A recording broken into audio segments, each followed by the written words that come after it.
নমস্কার বন্ধুরা, চুমকিজ অ্যাডভেঞ্চারের নতুন একটা ব্লগে সকলকে জানাই সুস্বাগত। আজকে ভাইফোঁটা। প্রথমেই জানাই সবাইকে ভাইফোঁটার প্রীতি, শুভেচ্ছা ও ভালোবাসা। বহু বছর পর এই বছর ভাইফোঁটায় ছুটি পেয়েছি, তাই জন্য এই বছর একেবারে সযত্নে রেডি করব ভাইয়ের জন্য লাঞ্চ। প্রত্যেকবার মাই ভাইফোঁটা রান্না করে। ভাই যেহেতু আমার সাথেই থাকে, তাই জন্য ফোঁটা যে কোনো টাইমে একটা হয়ে যায়, কিন্তু রান্না বান্না সেইভাবে করতে পারি না। আজকে ইচ্ছা আছে ভাইয়ের জন্য একদম গুছিয়ে রান্না করব। সকালে উঠেই আগেই করে নিয়েছিলাম ফোঁটার আয়োজন। অনেকক্ষণ উপোস থাকতে হবে, তাই জন্যই ভেবেছিলাম আগে জল মিষ্টি দিয়ে ফোঁটাটা দিয়ে দিই, তারপর আস্তে আস্তে করবো লাঞ্চটা। সকালে উঠেই বানিয়েছিলাম লুচি, ছোলার ডাল, পায়েস আর মিষ্টি জল দিয়ে দেব ফোঁটা।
ভগবানের কাছে প্রার্থনা করি সব ভাই বোনের সম্পর্ক সারা জীবন থাক মধুর।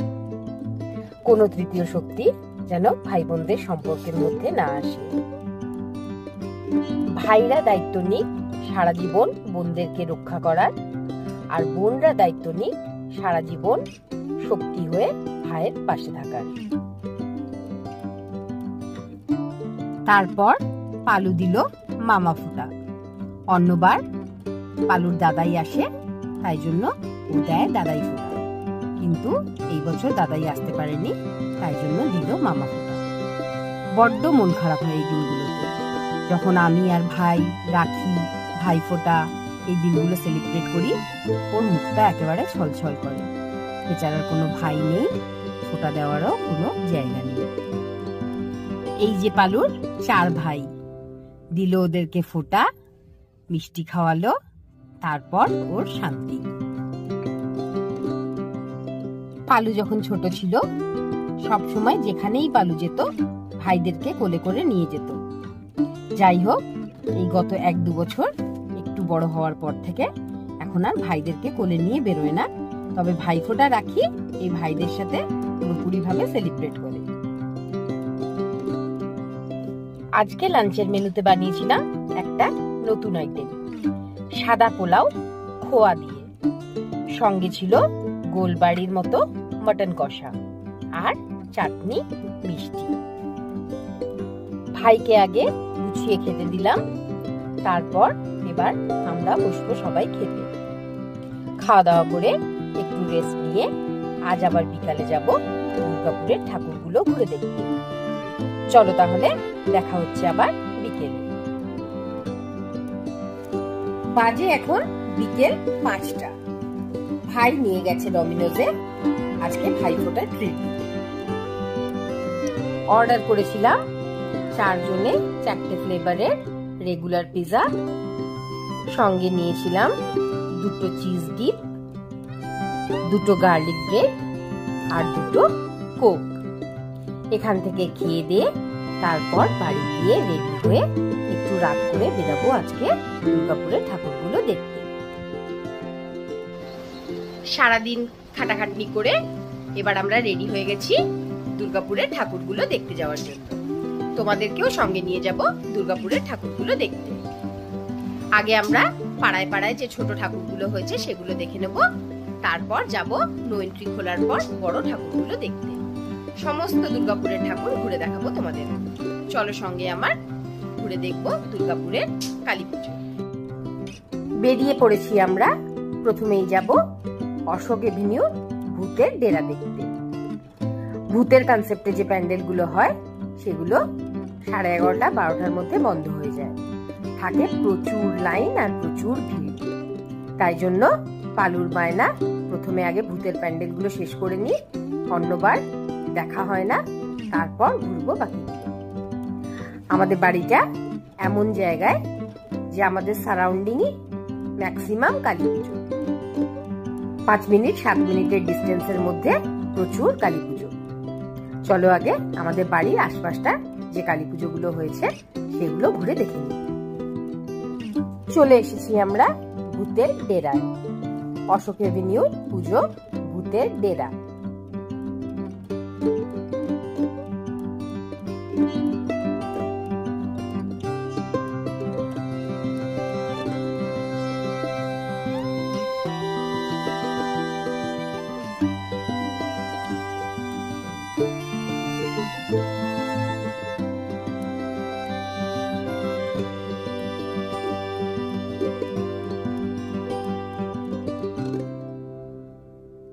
প্রথমে তোমাদেরকে দেখাচ্ছি আমাদের বাড়ির সারাউন্ডিং এর কিছু ছোট ছোট পুজো।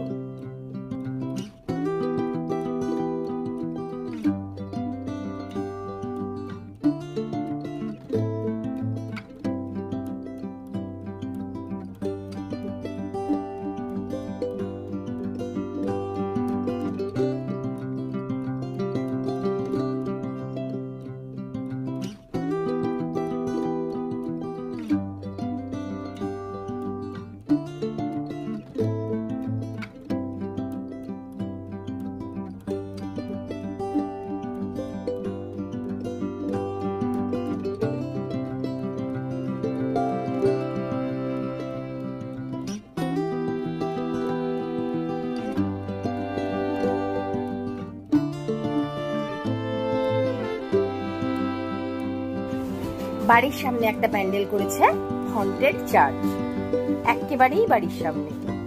সেই প্যান্ডেলটা দেখার জন্য ভিড় ঠেলে লাইন দিতে হলো প্রায় 8 ঘন্টা থেকে 45 মিনিট। ভালো লাগে ঘরের সামনে ঠাকুর লাইন দিয়ে দেখতে। এই ঠাকুরটি হয় দুর্গাপুরের সবচেয়ে উঁচু কালী ঠাকুর। প্রত্যেকবার এই ক্লাব এই ঠাকুরটি করে, বিশাল উঁচু কালী ঠাকুর।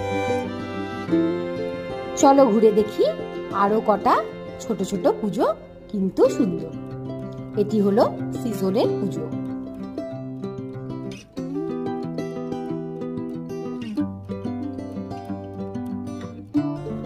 মহাভারতের থিমের উপর বানানো ছোট্ট কম্প্যাক্ট এই পুজোটি এবার কিন্তু দুর্গাপুরবাসীর নজর কাড়ছে।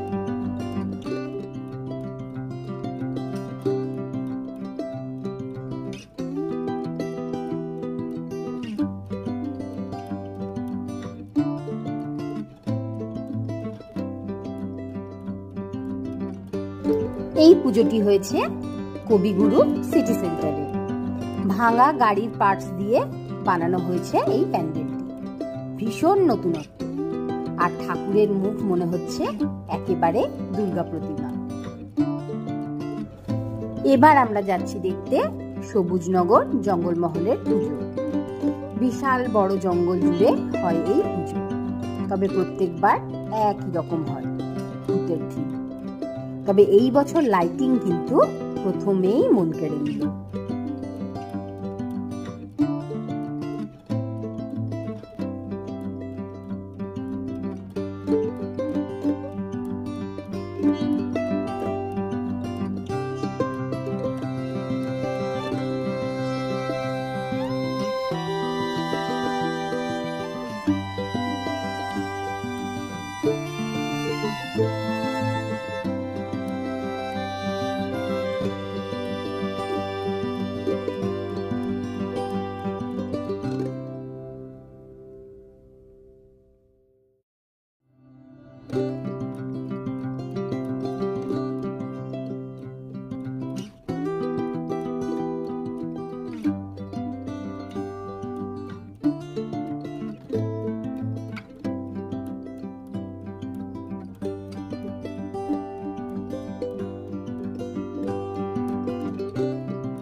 জঙ্গলমহলে বেশ বড় একটি মেলা বসে। অনেকক্ষণ ঘোরাঘুরি করে এবার আমাদের পাচ্ছে খিদে। আগে জঙ্গলমহলের এই মেলাতে খেলাম আমরা মালপুয়া। জঙ্গলমহল দেখে আমরা এসেছি এখন দেখতে দিশারি ক্লাব ব্যানাচিটির পুজোটা দেখতে। এই পুজোটাও ভীষণ সুন্দর করে প্রত্যেক বছর। এটাও দুর্গাপুরের বুকে একটা বড় পুজোর মধ্যেই কাউন্ট হয়।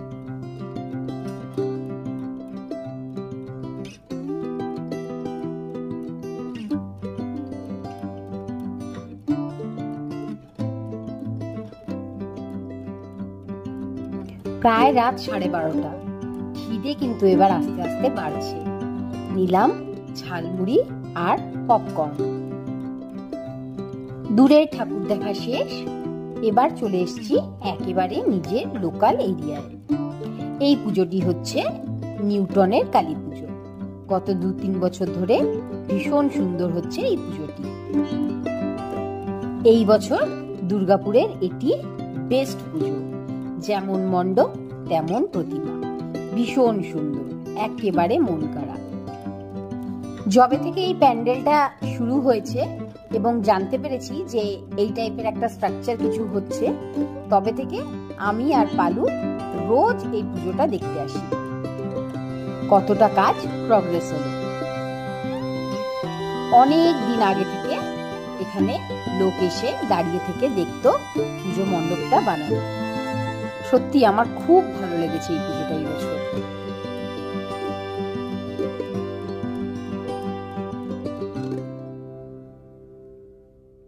ঘড়ির কাঁটায় বাজছে রাত 1:30। আজকের ডিনার এই প্যান্ডেলেই সেরে নেব। আমি ভাই এলাম ঘুগনি আর ডিম সেদ্ধ খেতে, আর সুজয় গেল আমাদের জন্য নিয়ে আসতে মোমো, পাও ভাজি আর ভাপা রসগোল্লা। প্রথমেই শুরু করলাম ঘুগনি আর ডিম সেদ্ধ দিয়ে।